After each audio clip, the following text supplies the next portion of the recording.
Welcome to Week Two's edition of the Thomas Take Sports Podcast. Buffalo Bills post-game show, as I said, Week 2. And the game just wrapped up, and it wasn't much of a game. Buffalo Bills winning this one 41-7 against the Tennessee Titans. And, yep, we're right here, right back. Ryan Thomas back on the Thomas Take Sports Podcast. As soon as the Bills games are over, I am back on the mic talking all things Buffalo Bills. And this one is one that, of course, I want you guys to chime in on. Of course, fire away the comments in the comments section below, whether you're tuning in on YouTube, whether you're tuning in on Facebook, or after the fact. This podcast will be posted to Apple Podcasts, Google Podcasts as well. My personal favorite, alongside Apple Podcasts, I could say, is Spotify. So we got some people hopping on here. This was one that hit different, even in comparison to last week. It did get better. We thought, could it get any better than going to LA, beating the last year's Super Bowl champs by a score of 31-10? It did get better. We just beat down the Tennessee Titans, a team that has been a thorn in our side for the last 3 seasons. And we didn't just beat them, we beat them down 41-7. And I'll go, stat by stat, give you guys the stats of the game, of course. But this was one for me that was a special victory. I'll start off by saying a special victory indeed. I got some comments trickling in. One game at a time by Ken Zintel, and that is a quote that I have every single week, but we're going to save that for the end of the show. We have to talk and discuss the obvious of what we just witnessed. The obvious of what we just witnessed is this Buffalo Bills team has a completely different mojo to it than it did years past. And yes, call me crazy, call me corny, call me cheesy, call me whatever you want. I don't give a damn. Von Miller has been infectious in terms of his presence on the Buffalo Bills. I think his presence has been felt. And I'm not talking about just what Von Miller does on the field. I'm talking as far as what he does for the other guys around him. And to take the words out of my mouth, what a win, baby, go Bills, by 24/7 Buff Fandemonium. I was on their show, the Sunday sessions, if you will, prior to the game, but it was Monday night sessions, of course, being that this is Monday Night Football. And I stated that, and Louis Riddick on the broadcast stated that as well. You can't underestimate experience. You can't underestimate what a proven player at that, like Von Miller, what a proven player like Von Miller can do for the entirety of the supporting cast around him, to just rev the engine, to get them going, to get the guys to believe in not only their skill set, but to be instinctual out on the field. I see an awareness, which is a key attribute in football, especially on the defensive line in today's NFL. Awareness from Greg Rousseau, awareness from Boogie Basham, and awareness from, I think, the most valuable player in this game tonight was not Stephon Diggs. Crazy, right? In my opinion, the most valuable player of this game was Jordan Phillips. Jordan Phillips taking the spot for Ed Oliver in this one was extremely valuable to this team. And not only taking the spot, but taking the reins of the defensive line, the middle of the defensive line, against big bad Derrick Henry. And that big bad Derrick Henry, 13 carries for 25 yards on the night, an abysmal stat line for one of the game's quote-unquote best running backs. He didn't look like it tonight. Okay, he did not look like it tonight.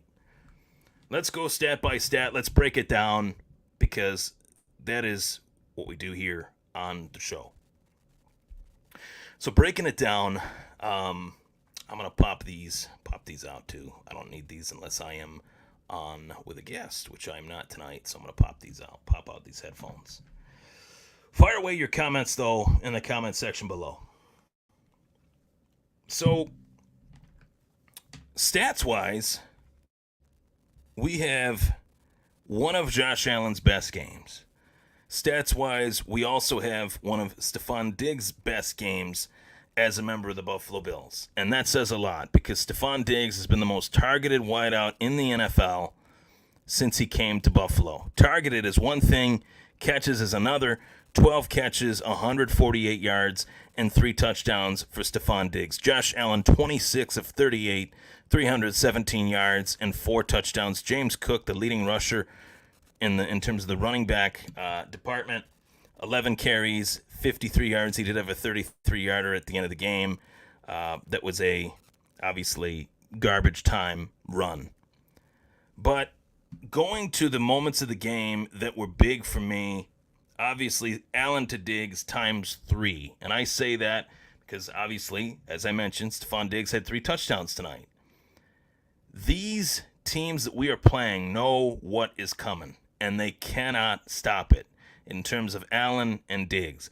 And in all honesty, I was actually worried tonight. Yes, I was actually worried tonight that Stephon Diggs wouldn't eat the way he normally eats on the football field due to the fact that Gabe Davis wasn't out there. No Davis, no problem tonight. No Davis, no problem. It did not matter that Gabriel Davis didn't play in this game.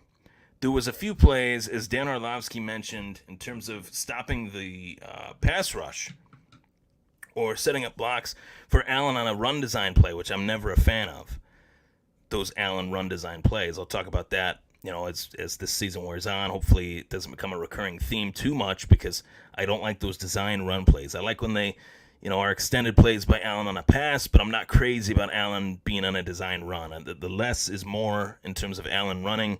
But no Davis, no problem. Jake Kumerow made some really nice blocks. Jake Kumerow had a very crucial third down catch that was very important in the early onset of this game.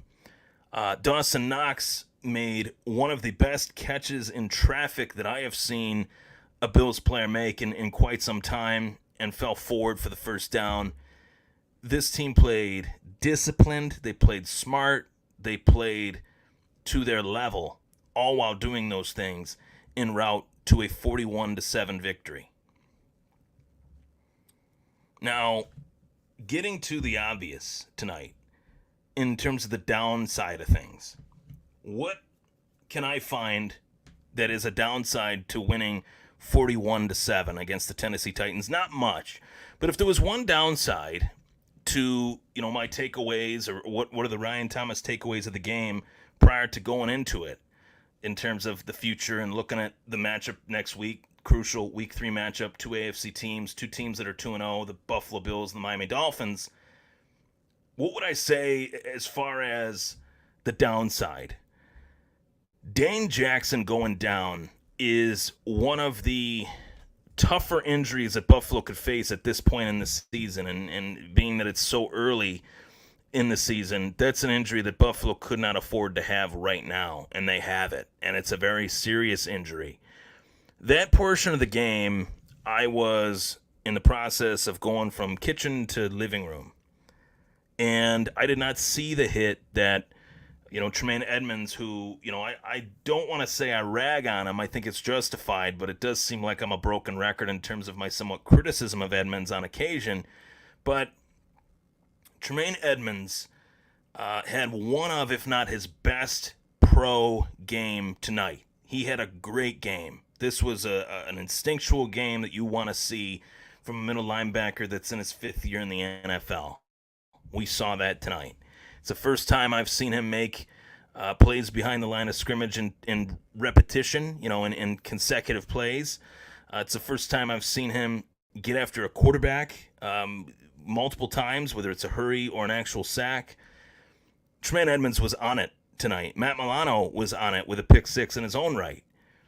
And when you have a defensive line in cohesive movement all across the board, the Bills are not necessarily pressuring, blitzing the opposition.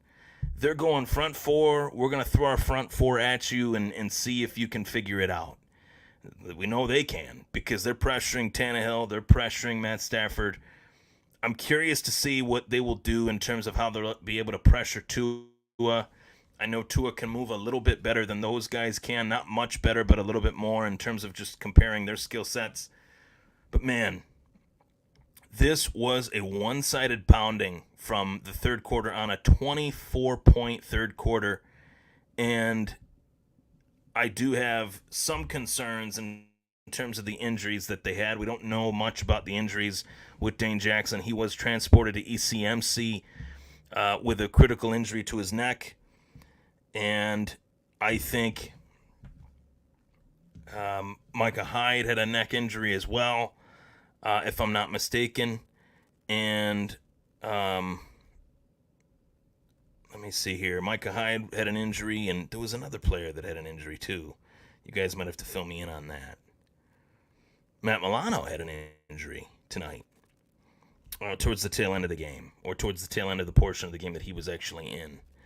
But I know I'm getting a lot of comments here, and I'm gonna get to all of them here on the show. So I appreciate you guys tuning in and throwing down, I should say, your comments. But tonight was one of those games that I think cements the legitimacy of this Bills team. But Samuel C. White says, prayers for Dane Jackson. What are your thoughts on what we do going forward at CB? And this is the part that I'm really, I don't have an answer for it. That's where I was kind of trending, actually, with the answer to this question from Samuel here, that, Trey White's out for the next 2 weeks, guaranteed. He's on the PUP list. I've loved what I've seen from Kaiir Elam. He made a very beautiful open field, tackle that prevented the Titans ball carrier from getting a first down and stuffing a screen, kind of pass play. I think Kaiir Elam is very, very good. I think he's legit. A guy that I really like in terms of his ability, that the Bills obviously really like, is Christian Benford. And that was a name that I had heard, pre-training camp. Well, watch out for this potential 6th round rookie stud corner, Christian Benford, out of Villanova. And watching the draft as closely as I do, I see these guys that are drafted in the late rounds and understand that a late round pick is just as crucial. Any draft pick is crucial. Any pick by the Bills is crucial. There was a key stat tonight that I think illuminates not only what the process means, but just how well the process has worked. And I'm going to put a number up for you. And the number that you will see, you might have seen during the broadcast. If you didn't, if you missed it, if you weren't really tuning in at, during that somewhat commentary action, 688 is the number. The Bills have drafted and started 688 players in this window of McBean. It was the most by any era, any unit, any roster in the NFL over the last, 6-7 years. And I thought 688, that seems like that's way too many. But you do the math on it, and it's like, okay, that actually might make sense. That might actually be legitimate. When you look at these Bills drafts these last 5 years on, 2017, 2018, 2019, 20, 21, and 22, I guess you could say 6 years, no team has drafted better in the NFL. No team has picked players that have gone on to start and play crucial, pivotal roles within the roster, whether they're offense or defense. It's been fantastic in terms of Brandon Beane's drafting, as well as Sean McDermott's development. And they've been able to find these diamonds in the rough that come out of the woodwork defensively. So history says that Sean McDermott and Brandon Beane have done a pretty damn good job. Not only have they done a good job, but they've done a really good job on the defensive side of the ball. That's where their bread and butter is, I think, especially with Sean McDermott. He's a defensive coach. We know that. So this moment in time is unlike anything they've ever experienced before, where Trey White is out for at least the next 2 weeks. Dane Jackson, who I feel is the reason why Levi Wallace is no longer on this team. Not because they went on to draft Kaiir Elam, but because they knew what they had in Dane Jackson and liked what they had in Dane Jackson and Teron Johnson, mind you, over what they had in Levi Wallace. Dane Jackson going down, that hurts this team. It does. I don't know how bad it's going to hurt this team, but it hurts this team in terms of what we're looking at next week. And you do have to be mindful of what just happened this week. What just happened this week outside of the Buffalo Bills winning tonight was the Miami Dolphins going on this absolute tirade of a game, being down 28-7 and winning it, 42-38.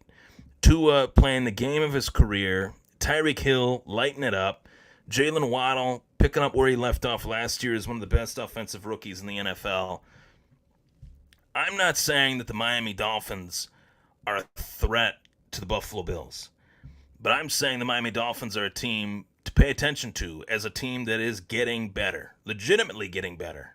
You don't trade for a guy like Tyreek Hill and not get even incrementally better, or a little, just even a little bit better. You get better getting a guy like that. So the Bills are going to be tested in terms of the backfield like they've never been before, in terms of a divisional opponent. The Bills going up against the Patriots, even with Brady. Brady didn't have the receivers that even Tua has right now.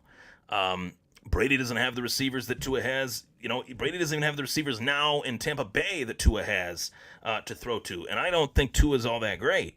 I've made no mistake about that over the course of the history of his career. But in terms of what Buffalo has to face, Buffalo has to bring it in terms of their front four, just like they did tonight. If Buffalo can get to Tua, then Von Miller. Well, Von Miller's got to get to him.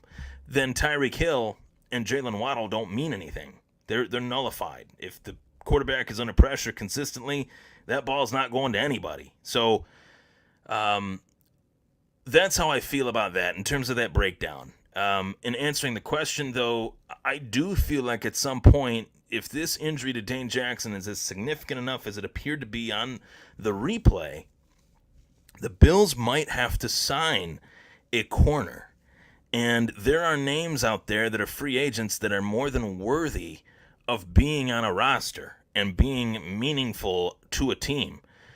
A guy that I thought the Bills would actually kick the tires on just as a veteran addition, Joe Hayden, is still out there. I don't know how much he has left in terms of his skill set now compared to what it was, but he's definitely somebody that I would consider at this point with the litany of injuries that they do have at the cornerback position. Oftentimes it's rare you see a corner come from free agency to another team, but in this situation, the Bills are a perennial Super Bowl contender. 2 weeks doesn't matter. Yeah, does not matter. I understand just as well as anyone I'm doing a week 2 post-game show, but I'm doing a week 2 post-game show about a team that went toe-to-toe with the Kansas City Chiefs, that has a quarterback that was the hottest quarterback in the playoffs last year. They had an untimely exit in the playoffs. The playoff run should have went longer. They're a team that is better on paper and has proven that the on-paper betterment of the team that was talked about in the offseason thus far through these first 2 weeks is actually working. Von Miller, Kyer Elam, Christian Benford, Khalil Shakir, we didn't see too much of him tonight, but I know what that kid has at his disposal. He is a dangerous threat that I think we will see that get better and pump up the volume on that type of player as the season wears on. But that is an addition. Joe Hayden is an addition that I do think could happen in the coming week. And maybe it doesn't. And if it doesn't, fine. I trust their judgment. But somebody's going to come here. I think somebody has to. I mean, you're shorthanded in that position. You do have some guys on your practice squad, and in looking at the roster, I could go through the roster with a fine-tooth comb and assume or presume that somebody is going to get elevated, and that somebody could be a good addition. Based on the scouting acumen of Brandon Beane, he's been able to find those diamonds in the rough. But I feel like this is a year, okay? And I want to say careful, but I want to be spot on when I say this, and I think a lot of Bills Mafia members would agree with me. This is a year that you're not elevating guys off your practice squad. This is a year, with all due respect, that you get as much immediate impact talent as you possibly can. And that immediate impact talent, God willing, helps propel the Buffalo Bills to doing something that they've never done in the modern era of NFL football, and that is winning a Super Bowl. This team is the best team I've ever seen in my lifetime of being a Bills fan. I didn't get to see the 4 Super Bowls. I was 2 years old when they went to their 4th one. Barely, not even. I was 21 months old when they went to their 4th Super Bowl. So this is the best team that I've seen in my lifetime. And you have guys like Louis Riddick. You have guys inside of ESPN, CBS, but most recently Louis Riddick, that have made this a debate that is the past generation of Bills players. Kelly, Thurman Thomas, Andre Reed, Darryl Talley, Bruce Smith.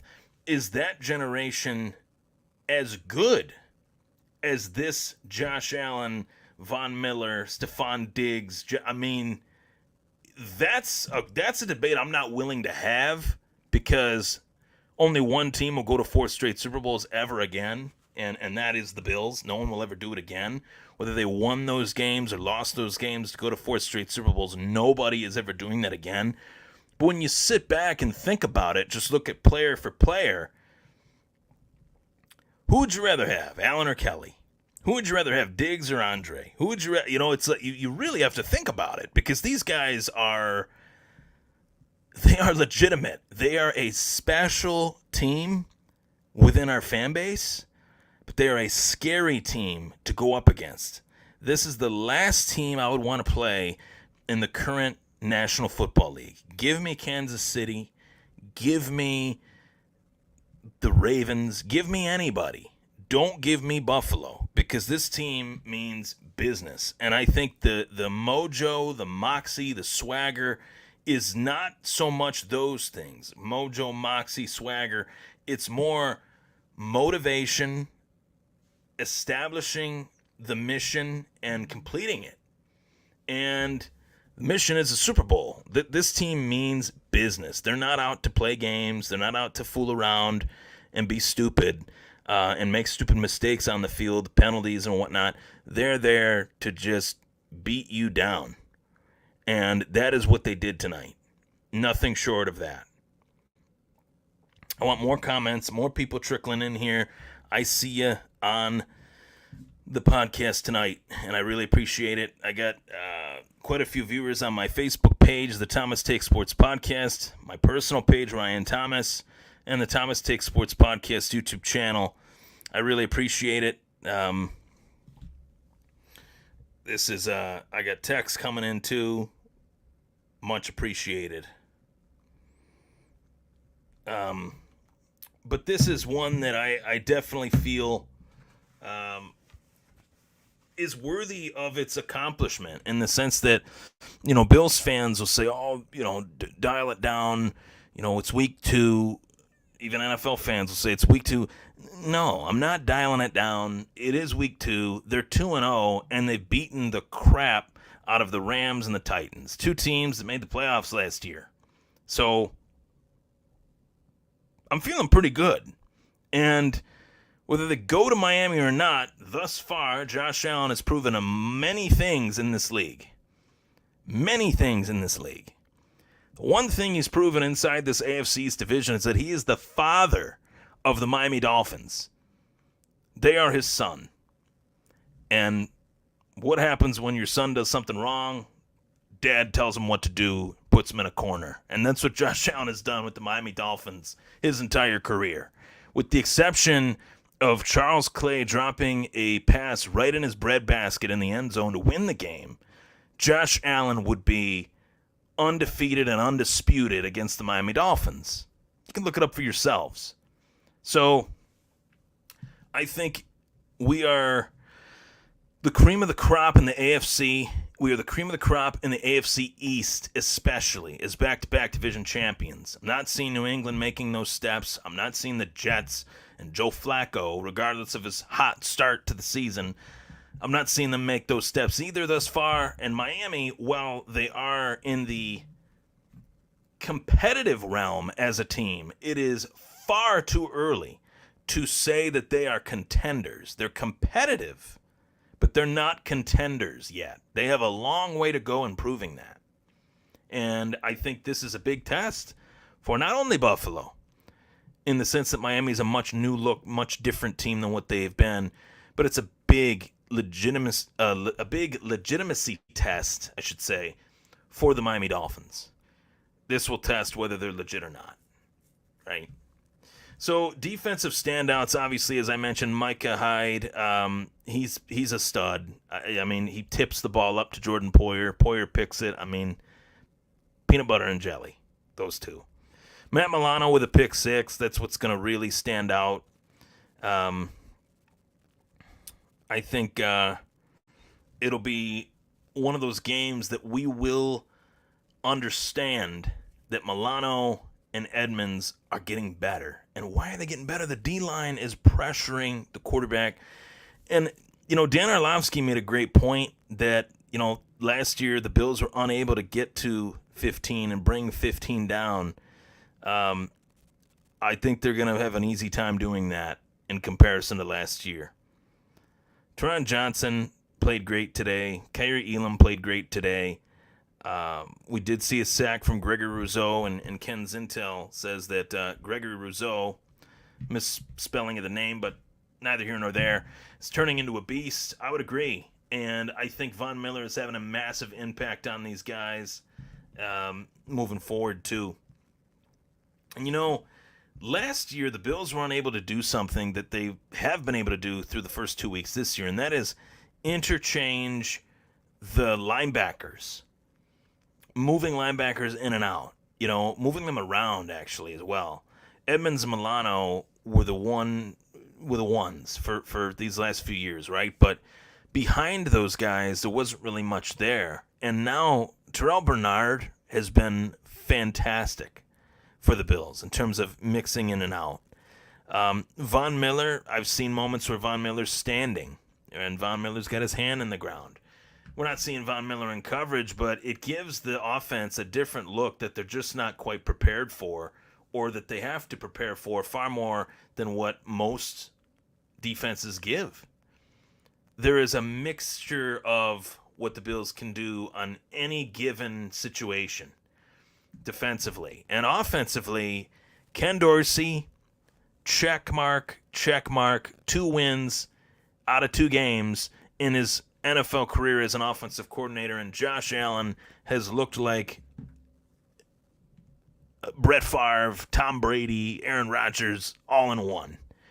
I mean, tonight, there were a few moments tonight where I thought Allen looked a little antsy in terms of being a little bit on edge, a little bit too hyped up.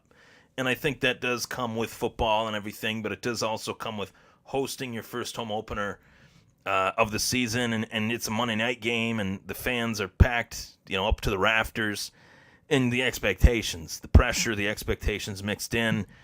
There were some throws that were easier throws for Allen than what he made them to be. You know what I mean? In terms of short throws, 5 to 10 yards, throws that Allen normally makes, he wasn't making in certain moments in the game, but come on, neither here nor there. 26 of 38, 317 yards, and 4 touchdowns, as I mentioned.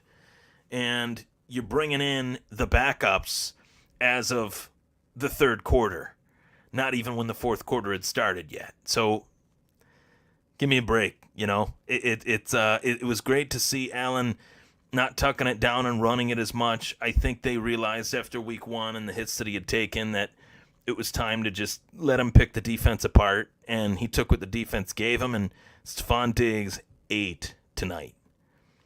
Shout out to the cause that I've been trying to bang the drum of for the last few years.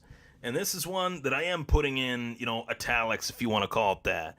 I am putting it on as a banner, and I didn't put it on as a banner, so if you hear some, typing in the background, my apologies. But this is one that I think you guys will laugh at. And it's one that I've always said as a joke, but I actually do mean it. And it was a hashtag that I put out today when the moment happened. But fullbacks matter. Fullbacks matter. And fullbacks are a dying breed in the NFL. But Reggie Gilliam had it going on. on that touchdown run, dropping some people, pushing some bodies around, lowering the shoulder, putting the stiff arm out. I really enjoyed watching Reggie Gilliam do what he does when given the opportunity. And we saw why Reggie Gilliam is on this team with that moment of that first touchdown of the game. Fullbacks matter. They really do. So, with that being said, on to week 3, 2-0 Bills, 2-0 Dolphins. I'm looking forward to it. Thank you so much for tuning into the Thomas Take Sports Podcast post-game show. The Buffalo Bills beating the Tennessee Titans by a score of 41-7. Onward and upward. We're going to Miami.